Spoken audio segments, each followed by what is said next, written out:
السلام عليكم ورحمة الله وبركاته. الحمد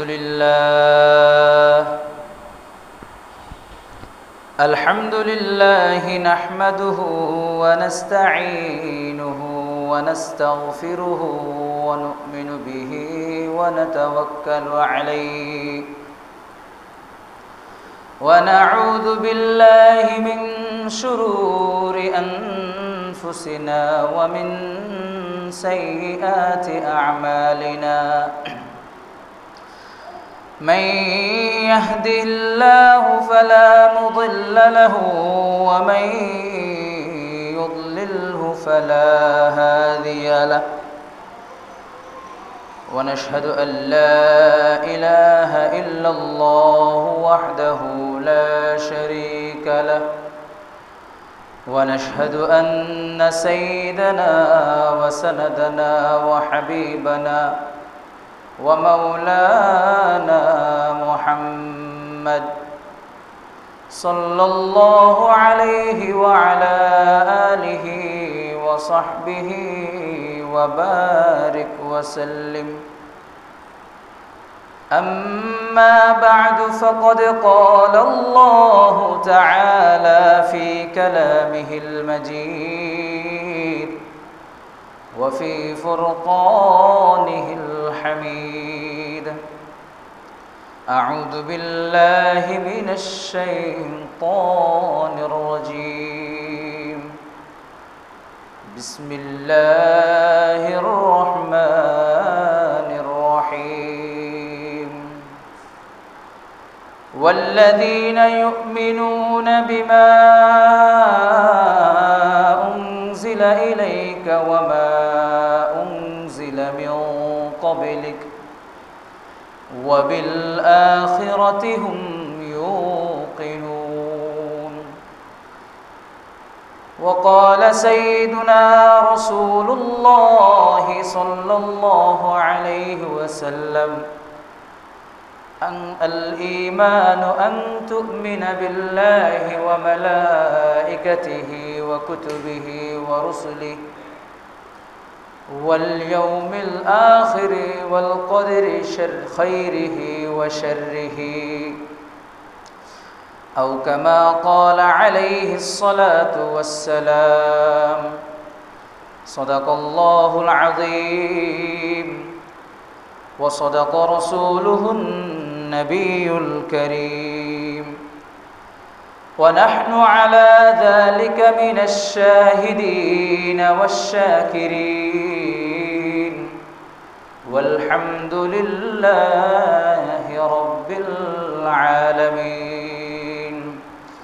اللهم صل على محمد وعلى آل محمد كما صليت على إبراهيم وعلى آل إبراهيم إنك حميد مجيد.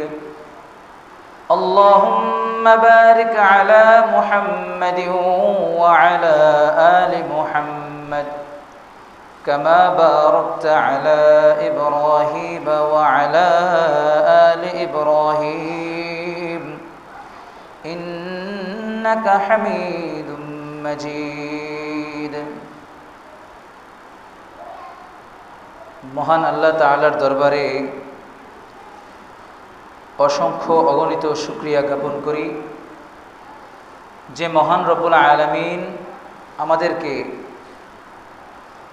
জুমার দিনের মতো একটা পবিত্র দিনে জুমার নামাজের পূর্বেই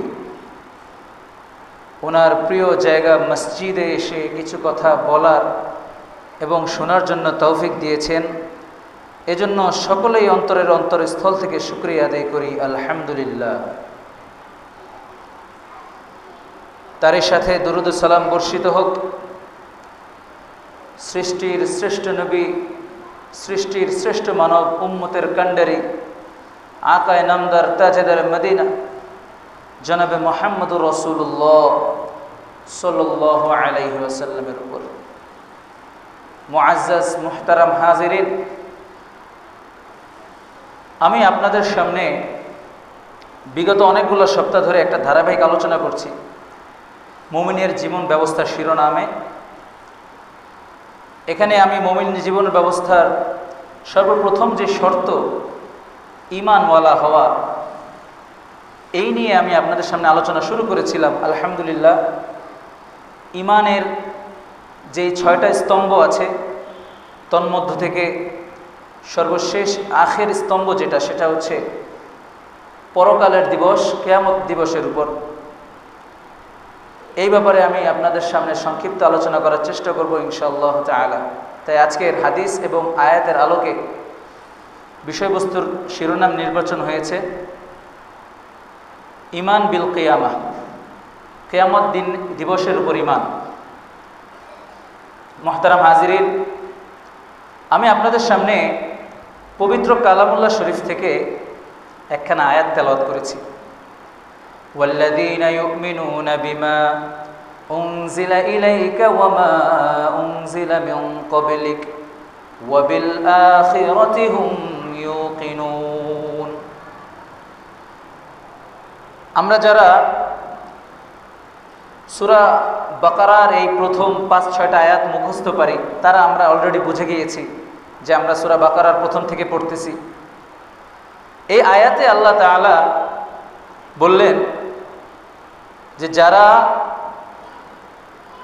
আপনার উপর এবং আপনার পূর্ববর্তী নবীদের উপর যে সকল কিতাব আনয়ন করেছে, যত ওহী নাজিল হয়েছে, যত শরীয়ত নাজিল হয়েছে, এর উপরে যারা ঈমান আনে, ওয়াবিল আখিরাতি হুম ইউকিনুন, এবং আখিরাতের উপরে যারা ঈমান আনে, আল্লাহ তাআলা বলতেছেন আল মুত্তাকিন, তারাই হচ্ছে মুত্তাকিন। আলিফ লাম মিম যালিকাল কিতাবু লা রাইবা ফীহি হুদাল লিল মুত্তাকিন। আল্লাহ তাআলা এখানে আলিফ লাম মিম বললেন। আলিফ লাম মিমের অর্থ আল্লাহু আ'লামু বিমুরাদিহি, আল্লাহ তাআলাই কেবল ভালো জানেন এটার অর্থ কি। কারণ কোরআন শরীফে এরকম হরফে মুকাত্তাআত নামে অনেকগুলা হরফ আছে, অনেকগুলা টান আছে, মাদ আছে, যেগুলোর দ্বারা আল্লাহ তাআলা কেবল উনিই ভালো জানেন কি অর্থ করেছেন। তবে মুফাসসির কেরামগণ যারা রয়েছেন, তারা অনেকাংশ বলেছেন এগুলো দ্বারা রাসূলুল্লাহ সাল্লাল্লাহু আলাইহি ওয়াসাল্লামকে সম্বোধন করা উদ্দেশ্য। আবার অনেক মুফাসসিরের কেরাম বলেন আলিফ দিয়ে আল্লাহ, আলিফ লাম দিয়ে আল্লাহ, মিম দিয়ে মুহাম্মদুর রাসূলুল্লাহ সাল্লাল্লাহু আলাইহি ওয়াসাল্লাম। আমরা বলবো যে কেবল আল্লাহ তাআলাই ভালো জানেন আলিফ লাম মিমের অর্থটা কি। যাই হোক, আলোচনা হচ্ছে যালিকাল কিতাবু লা রাইবা ফীহি হুদাল লিল মুত্তাকিন। এই কিতাব হইল এমন কিতাব যার মধ্যে কোনো সন্দেহ নাই, আর এই কিতাব হচ্ছে হুদাল লিল মুত্তাকিন, মুত্তাকিনদের জন্য হেদায়েতের রাস্তা, হেদায়েত স্বরূপ, হেদায়েতের পথ প্রদর্শনকারী। আল্লাহ তাআলা এইভাবে কোরআনের একটা আলোচনা করে দিলেন।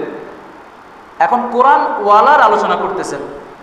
প্রথমে কোরআনের আলোচনা করলেন, লা রাইবা ফীহি, এই কিতাবের মধ্যে কোনো সন্দেহ নাই, এটা আল্লাহর কিতাব, আলোচনা করে দিলেন।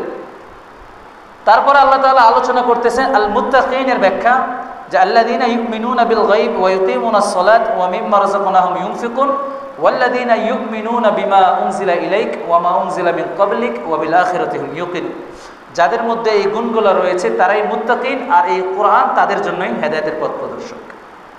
আল্লাহ তাআলা বলতেছেন উলাইকা আলা হুদাম মির রাব্বিহিম ওয়া উলাইকা হুমুল মুফলিহুন, তারাই তাদের প্রভুর পক্ষ থেকে হেদায়েত প্রাপ্ত, ওয়া উলাইকা হুমুল মুফলিহুন, এবং তারাই সফলকাম, তারাই সফলতা অর্জনকারী। তো এই আয়াত আমি আপনাদের সামনে পড়লাম, যে আয়াতের মধ্যে আল্লাহ তাআলা বলতেছেন ওয়াবিল আখিরাতি হুম ইউকিনুন। মুত্তাকিনদের একটা সিফাত হচ্ছে তারা কিয়ামত দিবসের উপর ঈমান আনতে হবে, আখিরাতের উপরও ঈমান আনতে হবে।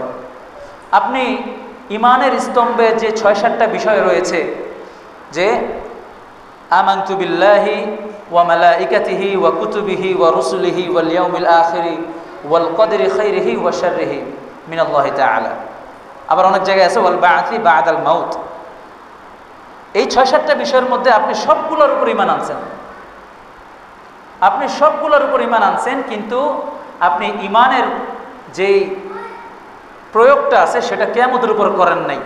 ঈমান আপনি কিয়ামতের উপর আনেন নাই। আপনি নামাজ পড়লেন, মাশাআল্লাহ আপনি রোজাও রাখলেন, হজ করলেন, সব কিছু করলেন, কিন্তু পরকাল বিষয় যে একটা আছে এটার উপরে আপনি মনে করলেন যে আমি ধারণা করি হতে পারে। অনেক মানুষ আছে, অনেক মানুষ বলে যদি আল্লাহ তাআলা কিয়ামতের দিন, যদি যদি শব্দ আসে যেটা অনাকাঙ্ক্ষিত হয়, যেটা নিশ্চিত আল্লাহ তাআলা যেমন সত্য, আল্লাহ তাআলার কথা যেমন সত্য, আল্লাহ তাআলার ওয়াদা যেমন সত্য, মনে রাখবেন আল্লাহ তাআলার এই ওয়াদা কিয়ামতের উপরে যেটা রয়েছে সেটাও সত্য। তাহলে আমরা এটা বলতে পারি না যে যদি কিয়ামত হয়, যদি কিয়ামতের দিন এরকম হয়, এরকম বললে আমরা আমাদের ইমানের যে চূড়ান্ত পর্যায়ে আছে সেখানে পৌঁছাতে পারবো না। তাই ইমান আনতে হইলে আমাদেরকে এটা বলতে হবে নিশ্চয়ই কিয়ামত হইলে এরকম হবে, নিশ্চয়ই কিয়ামত হবে, নিশ্চয়ই। তো কিয়ামত আসার আগেই আল্লাহ রাসূল সাল্লাল্লাহু আলাইহি ওয়াসাল্লাম বলতেছেন যে কিয়ামত আসার আগেই কিয়ামতের আমল করে নাও। আল কাইয়িসু মান দানা নাফসাহু ওয়া আমিলা লিমা বা'দাল মাউত। বুদ্ধিমান তো ওই ব্যক্তি যে নিজের নফসের সাথে যুদ্ধ করে, আর বুদ্ধিমান তো ওই ব্যক্তি যে পরকাল আসার আগেই, মৃত্যু আসার আগেই মৃত্যুর সামানাকে রেডি করে, মৃত্যুর যেই যাবতীয় প্রয়োজনীয় বিষয় আছে, বস্তু আছে, যা প্রয়োজন আছে, এগুলো সে দুনিয়াতে থাকতেই পূরণ করে। সে হচ্ছে প্রকৃত বুদ্ধিমান। তাই আমরা চেষ্টা করব আল্লাহ তাআলার কাছে বেশি বেশি কিয়ামতের দিবস সম্পর্কে দোয়া করব, আল্লাহ আপনি আমাদেরকে কিয়ামতের ভয়াবহ থেকে রক্ষা করেন, আমিন। আল্লাহ আপনি আমাদেরকে কিয়ামত আসার আগেই কিয়ামতের যে সরঞ্জাম আছে সেগুলো রেডি করার তৌফিক দান করেন, সকলে বলে আমিন, আমিন। কিয়ামতের আলোচনা করতে গেলে আপনাদের সামনে আমার মনে হয় না 2-3 সপ্তাহ, কেন মাসকে মাস চলে যাবে।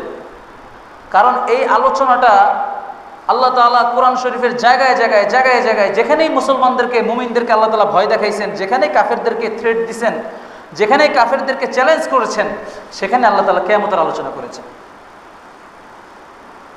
সেখানেই আল্লাহ তাআলা কিয়ামতের আলোচনা করেছেন। পবিত্র কালামুল্লাহ আল্লাহ তাআলা কিয়ামতকে 19টা নামে সম্বোধন করেছেন। যেমন কিছু কিছু নাম বলি আমি আপনাদেরকে।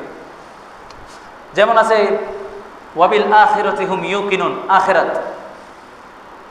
যেমন আছে আতি ফাইদা জাআতি তাম্মাতুল কুবরা, তাম্মা কুবরা, আল হাক্কা, আল কারিআ। তারপরে আছে সাখ, কিয়ামত, ইয়াউমুল ফাসল, ইয়াউমুল ওয়াঈদ, ইয়াউমুদ্দিন। এরকম করে আল্লাহ তাআলা 19টা জায়গায় কোরআন শরীফের 19 জায়গায় কিয়ামতকে সম্বোধন করেছেন শুধু নাম দিয়ে। আর কাম দিয়ে যতবার সম্বোধন করেছেন আল্লাহু আ'লাম, কত জায়গায় আল্লাহ তাআলা কতভাবে সম্বোধন করেছেন গবেষণা করতে গেলে তো পাওয়া যাবে। কিন্তু আখিরাতের প্রত্যেকটা বিষয় কিয়ামতের সাথে সম্পৃক্ত। এই জন্য আমরা যদি খেয়াল করি তাহলে পুরো কোরআন শরীফই কিয়ামতের উপর আলোচনা করছেন। রাসূলুল্লাহ সাল্লাল্লাহু আলাইহি ওয়াসাল্লাম হাদিসে শরীফের মধ্যে হাদিস বললেন, ইন্না আউয়ালা মা ইউহাসাবু বিহিল আবদু ইয়াউমাল কিয়ামাহ আস-সালাহ। আরেক জায়গায় বলতেছেন ইউকদা বাইনান নাস ইয়াউমাল কিয়ামাহ আল কিতাল আদ-দিমা। রাসূলুল্লাহ সাল্লাল্লাহু আলাইহি ওয়াসাল্লাম বলতেছেন কিয়ামতের দিন সর্বপ্রথম বান্দার নামাজের হিসাব হবে। এখানে রাসূলুল্লাহ সাল্লাল্লাহু আলাইহি ওয়াসাল্লাম বলেন নাই যে যদি কিয়ামত হয় সেদিন এই হবে, বলছেন ইন্না আউয়ালা মা ইউহাসাব। যারা নাহু সম্পর্কে জানেন, যারা আরবি গ্রামার সম্বন্ধে জানেন, তারা জানেন ইন্না শব্দের অর্থ হচ্ছে নিশ্চয়ই।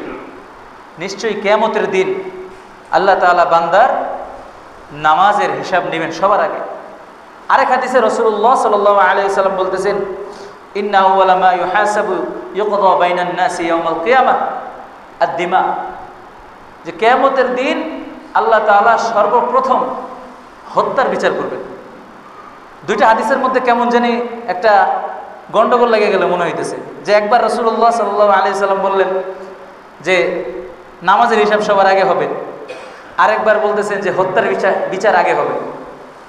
মুফাসসিরিনে কেরাম এবং মুহাদ্দিসিনে কেরাম এর একটা সুন্দর এবং শালীন একটা ব্যাখ্যা দিয়ে দিলেন, এটার একটা মুক্তির পথ খুঁজে দিলেন। সেটা হচ্ছে আমলের যখন হিসাব হবে, আমলের হিসাবের সময় সর্বপ্রথম নামাজের হিসাব হবে। আর যখন তোমার হায়াতের হিসাব হবে, তখন সর্বপ্রথম তুমি এই হায়াত দিয়ে কি কি করছো এগুলার হিসাব হবে। এজন্য আমরা জানি যে মারা যাওয়ার পরেই যখন কবরের মধ্যে মুনকার নাকির ফেরেশতা চলে আসবে, তখন বলবে না যে তুমি কয় ওয়াক্ত নামাজ পড়ে আসছো, তুমি কি আজকে ফজর নামাজটা পড়ে আসছো কিনা, তোমাকে রাত্রে দাফন করা হয়েছে, তুমি তো বিকালে মারা গেছিলা, জোহরের নামাজ পড়ছিলা, এটা জিজ্ঞেস করবে না। জিজ্ঞেস করবে মার রব্বুকা মান দীনুকা ওমান নবিয়ুকা ওমান হাদার রাজুল ওমান হাদার রাসূল সাল্লাল্লাহু আলাইহি ওয়াসাল্লাম। এই লোককে তুমি চিনো? মান দীনুকা, তোমার দিন কি? মার রব্বুকা, তোমার রবকে, এই প্রশ্নটা করবে। এর মানে আপনার আর আমার নিজেদের জীবদ্দশা থাইকা এই উত্তরটা রেডি করতে হবে। সবাই আমার সাথে সাথে পড়েন, রাদিতু বিল্লাহি রাব্বা ওয়া বিল ইসলামি দীনা ওয়া বি মুহাম্মাদিন সাল্লাল্লাহু আলাইহি ওয়াসাল্লাম নাবিয়্যান ওয়া রাসূলা।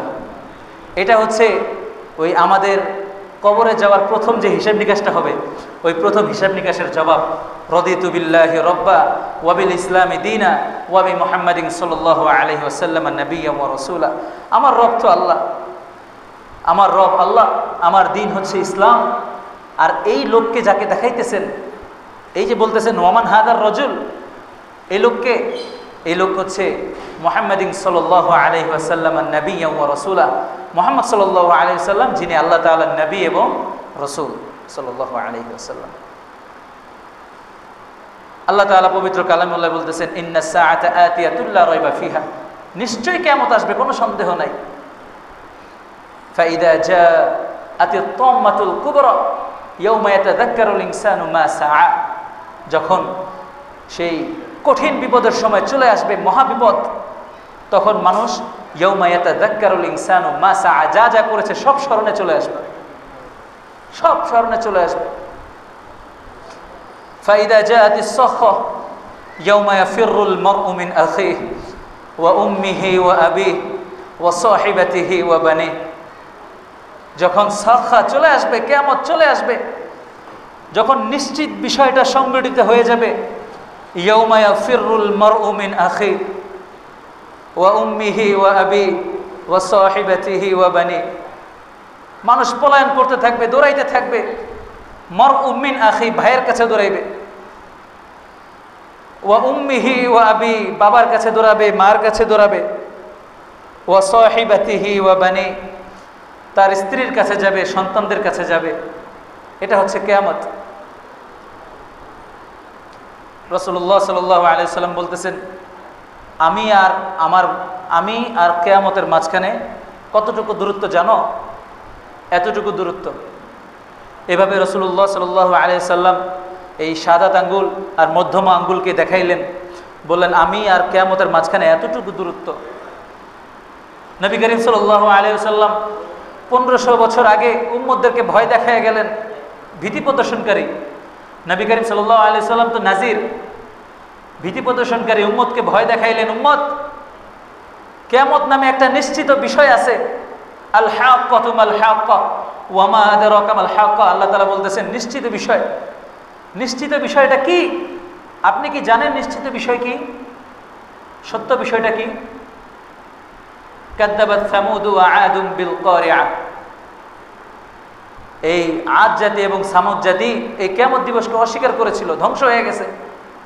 তারা কিয়ামতকে অস্বীকার করেছিল। আল হাক্কা মাল হাক্কা আল কারিআতু মাল কারিআ ওয়া মা আদরাকা মাল কারিআ, এখানে বলতেছেন নিশ্চিত বিষয়টা কি জানেন? কিয়ামতের দিবস, কিয়ামত দিবস হচ্ছে নিশ্চিত বিষয়। কিন্তু আফসোসের বিষয় হইল কিয়ামতের আলামত যেগুলা উলামায়ে কেরাম হাদিসের মাধ্যমে, রিসার্চের মাধ্যমে আমাদেরকে জানান দিলেন, সেটার সবচেয়ে বড় একটা অবহেলার জায়গা হচ্ছে এই আলোচনাটা মসজিদে হয়। এই আলোচনাটা মসজিদে হয় না, অথচ কিয়ামতের আলোচনা প্রতিদিন করা উচিত ছিল। বান্দাদেরকে, উম্মতদেরকে প্রতিদিন ভয় দেখানোর দরকার ছিল। কিয়ামতের যতগুলো আলামত রয়েছে, যে এতগুলো আলামত না আসলে কিয়ামত সংগঠিত হবে না, এর মধ্যে একটা আলামত হচ্ছে মসজিদ থেকে আখিরাতের আলোচনা উঠে যাবে। মসজিদের মধ্যে আখিরাতের আলোচনা হবে না, কেমনে হবে?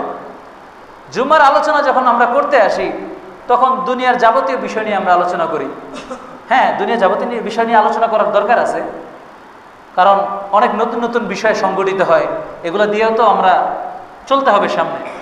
কিন্তু আমরা যদি আখিরাত নিয়ে এর মধ্যে আলোচনা করি, তাহলে মনে রাখেন, যদি আমি দুনিয়ার মধ্যে একটা পাপ করলাম আর আখিরাতের আলোচনা দিয়ে বুঝাই দিলাম যে এই পাপ করলে আপনার এই শাস্তিটা কিয়ামতের দিন দেওয়া হবে, তাহলে মানুষটা বুঝবে। আল্লাহ তাআলা আমাদেরকে বেশি বেশি এই আলোচনাগুলো করার তৌফিক দান করেন, আমিন। কিয়ামতের আলোচনা উঠে যাবে, দাজ্জালের আলোচনা উঠে যাবে, অথচ আল্লাহ তাআলা বলতেছেন হাত্তা ইযা ফুতিহাত ইয়াজুজ ওয়া মাজুজ ওয়া হুম মিন কুল্লি হাদাবি ইয়ানসিলুন, কিয়ামত সংঘটিত হবে না যতক্ষণ পর্যন্ত ইয়াজুজ মাজুজ না আসবে। অথচ আমরা ইয়াজুজ মাজুজের আলোচনা করি না।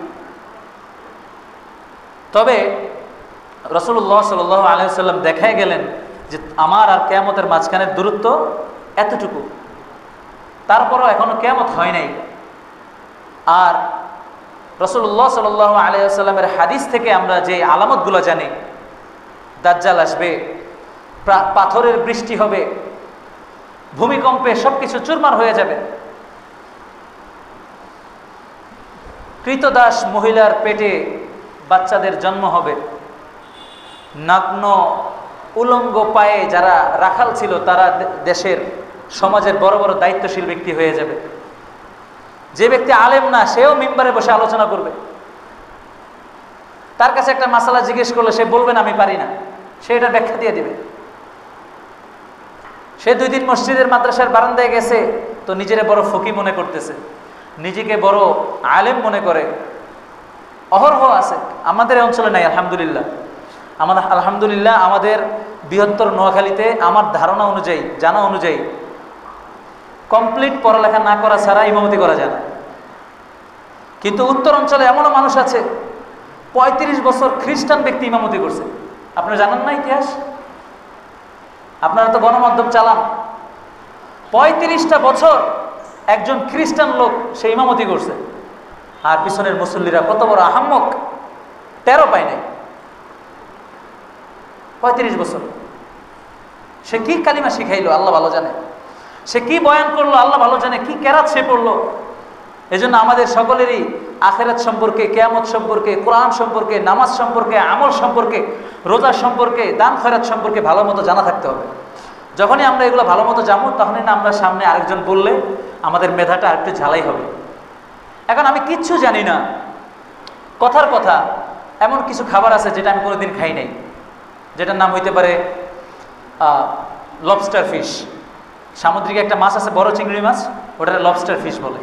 ওটা আমি কোনোদিন খাই নাই, আমার একটা অভক্তি লাগে। মানে এত বড়, এমনিই তো চিংড়ি মাছ নিয়ে কত মাসালা, তারপরে এখন আবার এত বড় একটা, আবার কাঁকড়া আমি কোনো সময় খাই নাই। তো এখন এই মুহূর্তে আমাকে যদি কেউ একটা মরা পচা কাঁকড়াও যদি রাইন না, ভালো মতো রাইন না খাওয়াই দেয়, আমি কি স্বাদটা বুঝবো? আমি কি বুঝবো যে কাঁকড়াটা খাইতে মনে হয় এমনই হয়? এটাই তো বুঝবো। ঠিক তেমনিভাবে আমাদের মধ্যে যদি জ্ঞান না থাকে, সাময়িক জ্ঞানটাও যদি না থাকে, কিয়ামতের জ্ঞানটাও যদি না থাকে, কোরআনের জ্ঞানটাও যদি না থাকে, মাসলা মাসালের জ্ঞানটাও যদি না থাকে, আমাদেরকে মানুষ যেমনি পাইব এমনি বুঝাই দিবে। এজন্য আমাদেরকেও জানা থাকতে হবে, বেশি বেশি উলামায়ে কেরামদের সাথে সম্পর্ক রাখতে হবে। কিয়ামতের আলামত হচ্ছে অনুপযুক্ত ব্যক্তিরা মেম্বারে চলে আসবে। রাসূলুল্লাহ সাল্লাল্লাহু আলাইহি ওয়াসাল্লাম বলতেছেন, ততদিন পর্যন্ত কিয়ামত আসবে না যতদিন পর্যন্ত আলেমরা বেঁচে থাকবে। এখন বলতে পারেন হুজুর এটা কি বললেন? বললেন যে অনুপযুক্ত ব্যক্তিরা বসে যাবে আর আলেমরা উঠে যাবে, কিয়ামত হয়ে যাবে। হ্যাঁ, এটাই, ইলম উঠে যাবে। আপনারা তো জানেন কিয়ামতের দিন বা কিয়ামতের সময় কোরআন শরীফগুলো সাদা সাদা হয়ে যাবে, শুনছেন না? ওটা তো কিয়ামতের দিন। ইয়াউমা ইউনফাখু ফিস সূর, সিংহার মধ্যে যখন ফুৎকার দিবে।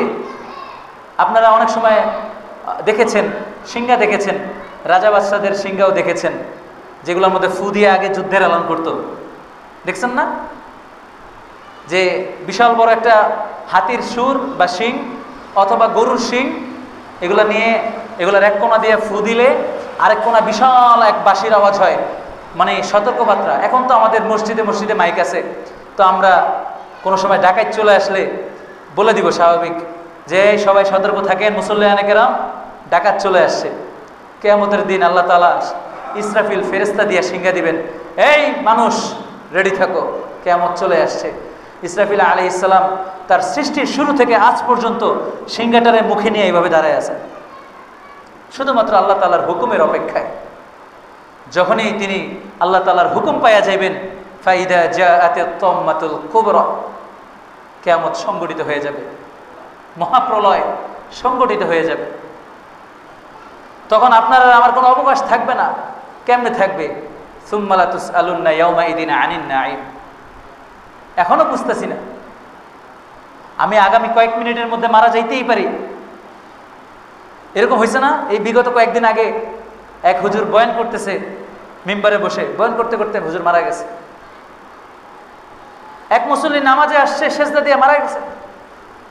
আরেক মুসল্লি আসছে, বসে আলোচনা শুনতেছে, হঠাৎ করে ঠাস করে পড়ে গেছে, মারা গেছে। আমি তাদের ইন্তেকালটা কত সৌভাগ্যের সেই আলোচনা করতেছি না, অবশ্যই সৌভাগ্যের আলোচনা। তাদের ইন্তেকালটা অবশ্যই সৌভাগ্যের। তারা মসজিদে বসে, সেজদায় বসে কোরআনের কথা বলতে বলতে মারা গেছে, এটা অবশ্যই সৌভাগ্যের। কিন্তু সেই যে মসজিদে এসে মারা যাইব, সেটা কি জানতো? সে যে কোরআনের আলোচনা করতে করতে মারা যাবে, সে কি এটা জানতো? জানতো না। এই জন্য আল্লাহ তাআলা পবিত্র কালামুল্লাহ সূরা তাকাসুরের মধ্যে বলতেছেন, সুম্মা লা তুসআলুন্না ইয়াওমাইদিন আনিন নাঈম। তখন তার এটা বিশ্বাস হয়ে যাবে যখন মৃত্যু চলে আসবে, ইয়াকিন চলে আসবে। মৃত্যুর আগ পর্যন্ত কেউ বুঝবে না। মৃত্যু যখন হয়ে যাবে তখন বুঝবে, কিন্তু বুঝাইতে পারবে না। আর এখন বুঝাইতে পারি কিন্তু বুঝে না। আমি কতটুকু বুঝি? আমি যতটুকু বুঝি ততটুকু তো আপনাদেরকে বুঝাইতেছি। আমার এই বোঝাটাই কি শেষ? আরও তো বোঝার বিষয় আছে। তাহলে আপনারা কতটুকু বুঝছেন? আরও তো বোঝার বিষয় আছে, ঠিক না? আল্লাহ তাআলা আমাদেরকে বেশি বেশি এই সকল আলোচনা করার তৌফিক দান করেন। এই সকল আলোচনা করলে ইমানটা চাঙ্গা হয়, ইমান চাঙ্গা হয়, ইমান শক্তিশালী হয়। মৃত্যুর আগে সামানা রেডি করার মতো হিম্মত চলে আসে। এজন্য আমরা চেষ্টা করব বেশি বেশি এই সকল আলোচনা করা। কিছু বই পাওয়া যায় কিয়ামতের ভয়াবহতা সম্পর্কে, আমার কাছেও বই আছে, আপনারা যদি চান নিতে পারেন। আমার কাছে আরও কিছু বই আছে যেগুলো আনতে পারি নাই। আপনারা যদি বলেন যে হুজুর এই সকল বই আইন নিন, আমরা আনবো। আমার একটা ব্যক্তিগত পাঠাগার আছে, আলহামদুলিল্লাহ 1000 বইয়ের উপরে আছে এখানে, ব্যক্তিগত পাঠাগার। এই পাঠাগার আমি আপনাদের জন্য আমি ভবিষ্যৎ পরিকল্পনা করেই ছোটবেলা থেকে কিনছি যে একটা সময় আমার একটা চেম্বার হবে, এই চেম্বারে একটা পাঠাগার থাকবে, এই পাঠাগারের মধ্যে কিছু বই থাকবে, মুসল্লিয়ানে কেরাম যারা থাকবে, মা বোনেরা যারা থাকবে, চাইলেই নিয়ে পড়তে পারে। আবার দিয়ে যেতে হবে, আবার হাদিয়া না। আমি যেহেতু লাইব্রেরি বানাইছি, এটা নিয়ে পড়ে আবার দিয়ে দিবে, এরকম। তো আমার কাছে কিছু কিতাব আছে, চাইলে নিয়ে পড়তে পারেন, কিয়ামত সম্পর্কে ধারণা নিতে পারেন, কিয়ামতের আলোচনা। আয়াত পড়লাম, ইয়াউমা ইয়াফিরুল মারউ মিন আখিহি ওয়া উম্মিহি ওয়া আবিহি ওয়া সাহিবাতিহি ওয়া বানি। মানুষ দৌড়াইতে থাকবে, দৌড়াইতে থাকবে, দৌড়ায়া দৌড়ায়া ভাই যাবে ভাইয়ের কাছে, ভাই আমি তো বিপদে পড়ে গেছি, আমার একটা আমল দেন না। আমল লাগে, একটা নেকি লাগে, একটা নেকি। আরে লোডিং হয় না, লোডিং 100% লোডিং হয় না, 100% লোডিংয়ের 1% বাকি আছে, একটা আমলের প্রয়োজন। দৌড়ায় যাবে ভাইয়ের কাছে, ভাই আমাকে একটা আমল দেন, একটা নেকি আমার যদি দিতেন আমি নাজাত পেয়ে যাইতাম। ভাই ভাই বলবে, আমি তো তোমার চিনি না, তুমি কে? ওয়া উম্মিহি ওয়া আবি, বাবা মার কাছে যাবে, বাবা মা আমি আটকে গেছি, আমার যদি একটা আমল দিতেন। দুনিয়াতে তো আপনি আমার এত ভালোবাসছেন, আমি পেশাব করতাম এক জায়গায়, সেখানে আপনি শুয়ে আমাকে ভালো জায়গায় শোয়াইতেন। আমার জন্য আপনি এত কষ্ট করলেন, 2.5 বছর আপনি দুধ পান করাইলেন, 9টা মাস 10টা মাস আপনি পেটের মধ্যে রাখলেন, এত কষ্ট করলেন, আজকে আরেকটু কষ্ট করেন, একটা নেকি দেন। মা বলবে, আমার তো বিয়াই হয় নাই কোনোদিন। বাবা বলবে, আমার তো কোনোদিন বিয়াই হয় নাই, তুমি আমার সন্তান হইলে কবে? বলবে, ওয়া সাহিবাতিহি ওয়া আখি ওয়া সাহিবাতিহি ওয়া বানি। স্ত্রীর কাছে যাবে, যে খালেস বন্ধু, একজন মানুষের স্ত্রী তার খালেস বন্ধু না, যার কাছে সব কথা শেয়ার করা যায়, খালেস বন্ধুর কাছে যাবে, ওয়া সাহিবাতিহি, যা বলবে, প্রিয়তমা দুনিয়াতে তুমি আমার সংসারে কত কিছু সহ্য করছো, আজকে আরেকটু সহ্য করো, আজকে আরেকটু সহ্য করো, আমাকে একটা আমল দাও। বলবে, আমার তো বিয়েই হয় নাই, আপনি কে? আপনাকে তো আমি জীবনের প্রথমবার দেখলাম। ছেলের কাছে যাবে, ওয়া বানি, ছেলে মেয়ে সন্তান, বাবা তোমাকে আমি এত কষ্ট করে লালন পালন করছি, বড় আলেম বানাইছি, তোমাকে আমি এত কষ্ট লালন পালন করে বিদেশ পাঠাইছি, প্রবাস জীবন করে তুমি বহুত টাকার মালিক হইছো, তোমার প্রতি আমার এত অনুদান আছে, তুমি আমার একটা অন্তত নেকি দিয়ে দাও। ছেলে বলবে, আপনি আবার কবে আমার বাপ হলেন? আপনি আমার বাপ না, আমি আপনারে চিনি না। এইভাবে ফিরাই দিবে, এইভাবেই ফিরাই দিবে। তো সেই দিন ইনশাল্লাহ সামনের সপ্তাহে যখন আলোচনা করব এই কিয়ামত দিবসের বিচার ব্যবস্থা নিয়ে আলোচনা করব, সেই দিন আলোচনাটা আরও দীর্ঘায়ু হওয়ার চেষ্টা করবো ইনশাল্লাহ। আজকে আলোচনা খুব সংক্ষিপ্ত হবে।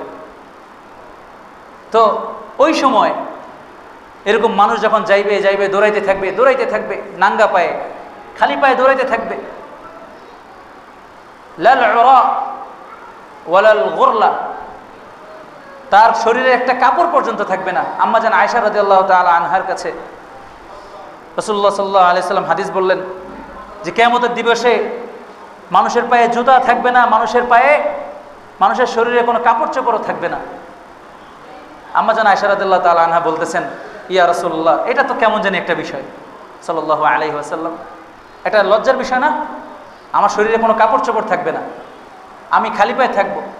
আরে আমি ইমাম সাহেব, নাই আমার কাপড় চোপড়। আপনি মুসল্লি, আপনারও নাই। ডক্টর ইউনূসেরও নাই। সৌদির বাদশাহ সালমান বিন মোহাম্মদ বিন সালমান, হেরও নাই, কেউ নাই, কারো কোনো কাপড় চোপড় নাই। আম্মা জান আয়েশা রাদিয়াল্লাহু তাআলা আনহা বলতেছেন, ইয়া রাসূলুল্লাহ, এটা জানি কেমন বিষয় লাগতেছে। রাসূলুল্লাহ সাল্লাল্লাহু আলাইহি সাল্লাম বললেন, এটা এতটা তিক্ততা বিষয়, এত তিতা একটা বিষয় যে মানুষ কিয়ামতের দিন ইয়া নাফসি করতে করতে তার শরীরে কাপড় আছে কিনা সে এটা জানবেই না। মানুষ এত বেখবর থাকবে, সে কোথায় যাইতেছে কোনো খোঁজ খবর নাই, শুধু ইয়া নাফসি, আমি কিভাবে নাজাত পেয়ে যাব, কিভাবে বাঁচবো, সেইভাবে ব্যাপারে সে আলোচনা, সেই ব্যাপারে সে খোঁজ খবর নিতে সে তার সময় শেষ করে দিবে। আল্লাহ তাআলা আমাদেরকে বুঝার এবং আমল করার তৌফিক দান করেন। বেশি বেশি কিয়ামতের ভয়াবহতা জেনে কিয়ামতের জ্ঞান রাখার তৌফিক দান করেন। আমিন। ওয়া আখিরু দাওয়ানা আনিল হামদুলিল্লাহি রাব্বিল আলামিন।